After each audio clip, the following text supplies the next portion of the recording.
Are you wondering if the 4% rule is still applicable in 2025? Well, that's what we're going to talk about on episode 58 of the Atlas Annuity Podcast. Hi, everyone. My name is Marty Becker, owner and founder of Atlas Financial Strategies in St. Louis, Missouri, where we specialize in safe money retirement strategies. In today's episode, we're going to go through the Morningstar's State of Retirement Income research paper that they just released not too long ago. Now, this is a pretty in depth research paper, and I did read through it rather quickly, but we're going to hit on some of the key points today. And I may do a follow up episode to talk about some of the strategies that they recommended. So let's jump right into this. First key takeaway: in retirement, spending strategies typically balance between two competing priorities: maximizing the retiree's own consumption or leaving a bequest for loved ones or charity. Flexible portfolio spending strategies, delaying Social Security, and purchasing annuities can all help lift lifetime income while shrinking the amount available as a bequest. Now, right out of the gate, they're talking about prioritizing your goals, your purposes. Is it going to be income or is it going to be leaving money behind? This is why I always talk about the purpose of money, because the better we can define a purpose for every dollar that you have in your portfolio, the better the product and the strategy we can pick. Next key takeaway: for people with average or above average life expectancies, the benefits of delaying Social Security are well acknowledged. However, the benefit of delayed filing is the most pronounced if the retiree can use non portfolio income, such as a part time job or rental income, to provide cash flows until Social Security benefits begin. If higher early portfolio withdrawals are the retiree's only source of cash flow until Social Security commences, that reduces the benefits of delayed filing because it leaves less of the portfolio in place to compound over the 30-year horizon. So basically, what they're saying is that if you're going to have to fill the gap of your expenses with money from your portfolio or working a part time job, it may not make sense to wait for Social Security because you're going to burn through a lot of money. And if you're going to work a part time job to pay your expenses, then maybe it isn't time to retire yet. And that might be an individual decision for you. So, what people need to keep in mind with this delayed Social Security benefit is yes, you're going to get a bigger income. But let's say you wait till 70 versus taking it at 62. Well, you're going to miss out on 8 years of income. So there's going to be a crossover point somewhere in the future where the sum total of all of the money that you've collected from Social Security will kind of cross paths. For most people, that's going to be in their early to mid 80s. So again, that's going to be a personal choice if it makes sense to wait that long. Next key takeaway: as in the past, we incorporated forward looking asset class returns and inflation assumptions to arrive at a starting safe withdrawal rate for new retirees, excluding Social Security or other non portfolio income sources. Morningstar's 2024 research suggests that 3.7% is the highest safe starting withdrawal rate for retirees spending from an investment portfolio. And that's with a 90% probability of not running out of money in a 30-year period. So there it is. The 4% rule is still very much alive. Okay. But for people who are retiring in 2025, it's actually a little bit worse. And again, this is a 90% probability of not running out of money. It's an A minus. That's pretty good. But it's for a 30-year time frame. So what happens if you live 35 or 40 years?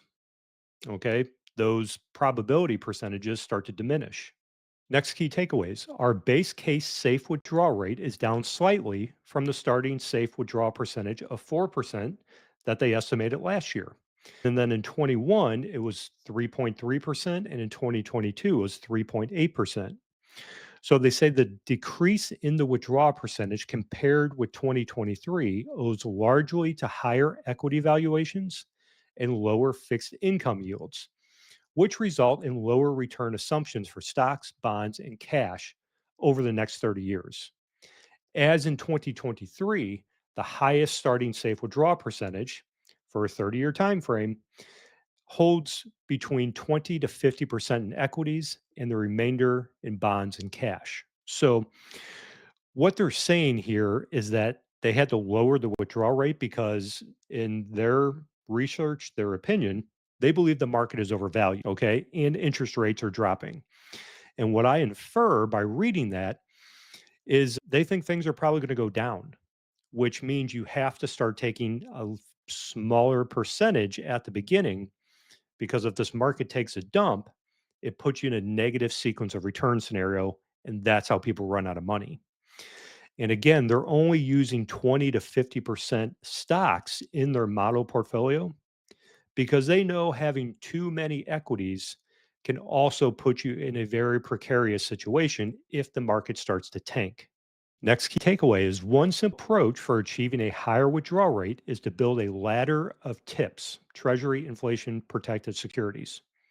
Doing so provided a 4.4% withdrawal rate with a 100% probability of success, at least at the time of this paper's publication. However, using that strategy also liquidates the portfolio by year 30 under all conditions. So they're saying if you use tips, you can get a little bit more spendable income.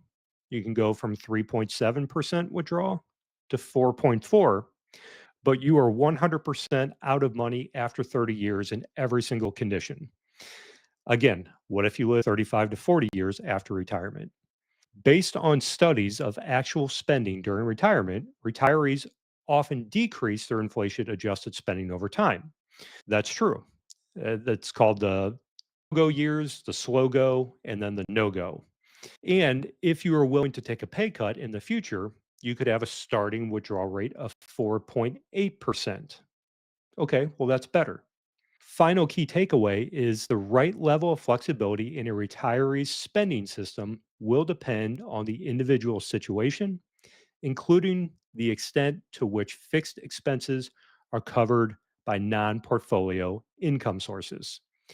There it is right there. So they're talking about pensions, rental real estate, and income annuities. So we're going to do a quick comparison of just their base case of a 67-year-old taking 3.7% starting withdrawal with then a 2.3% inflation increase. We're going to do a quick comparison of that. And again, if I'm probably going to do a follow-up episode on this, but if you want to read this paper, again, just Google the Morningstar research paper title. So the interesting thing is they're not telling you that income annuities are the end all be all of all your problems and it's the solution to everything. And I would never tell you that either. But let's just do a quick comparison of the Atlas annuity strategy versus the standard retirement portfolio. In Morningstar's base case scenario, they use a 67-year-old individual, not married, with a $1 million portfolio. They give that person a 3.7% starting withdrawal rate. So 3.7% of $1 million is $37,000 the first year. Then they give them a 2.3% inflation increase. So what most people don't realize with the standard retirement portfolio theory, they think they have $1 million. But if you're using that portfolio to generate the income, all of that money has to stay invested to continue to produce the income, in this case, $37,000. But what if we just took some of that money, funded an income annuity, and now that part is just off the table? It's already done, it's on automatic pilot for the rest of your life. So for a 67-year-old individual, it would take about 490,000 and change to get a guaranteed $37,000 per year no matter how long they live. Okay, great. That leaves 510,000 to do what? Help with the inflation offset. continue to grow the portfolio, and actually be able to get a little more aggressive if you so choose. And again, this is not investment advice. This is just for educational purposes only, okay? But let's take a look at what the worst case scenario would be with this particular. So after funding the annuity, now they have a base income of $37,000. They left behind in the portfolio 510,000 out of their 1 million that they started with. So, could they get really aggressive with that money? Absolutely, if they so choose. However, they've also created liquidity. If they need to dip into this half a million dollars, they can do so because they already have the $37,000 guaranteed from the annuity. Versus with the traditional retirement plan, that $1 million was tied up because it has to stay invested. So that first year, they wouldn't take a withdrawal because they got the entire income from the annuity. The second year, they would take an additional 2.3% on top of 37,000. That comes out to $851 in the second year, so on and so on. Here's the interesting thing. Even if we go into a worst case, what I call nuclear scenario with the S&P 500, going back and using the returns from the year 2000, even in this horrific return scenario, if this person lives all the way to age 100, they're still going to have over $850,000 in their portfolio remaining. That's a huge difference between having a 100% guaranteed income of 37,000 and then taking the rest of the money, having it somewhat liquid, although we want it invested, and having almost as much money as I started with 34 years later. That's huge. I didn't even have to get creative with this. All I did was look up some rates. However, the main point of this is to let you know that if someone's telling you you could take 5, 6, 7, 8% out of your portfolio, not according to Morningstar, and they are one of the most highly respected third party research companies out there.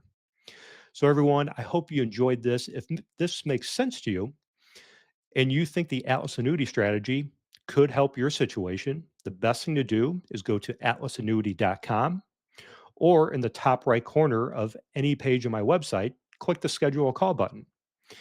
Book a short time. We can do a Zoom or a phone call, whatever you prefer, and we'll get all of your questions answered to see if this is a good fit for you.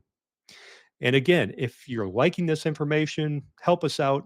Subscribe to the podcast, subscribe to the YouTube channel, like it, share it, all that good stuff. We certainly appreciate it. So, everyone, thank you again for joining me in episode 58. This is Marty Becker, wishing you all the best in your financial education. We'll catch you in the next episode. We hope you enjoyed today's episode of the Atlas Annuity Podcast. All information presented is for educational purposes only and is not a recommendation to implement any tax strategy, nor is it a recommendation to buy, sell, or transfer any security or insurance products. Atlas Financial Strategies Incorporated is an insurance-only licensed entity, and any decisions to buy or sell securities should be discussed with a licensed securities advisor, and any tax strategy should be discussed with a licensed tax professional. Past performance of any strategies or products mentioned are not a guarantee of future returns. For any other questions or concerns, please go to www.atlasannuity.com.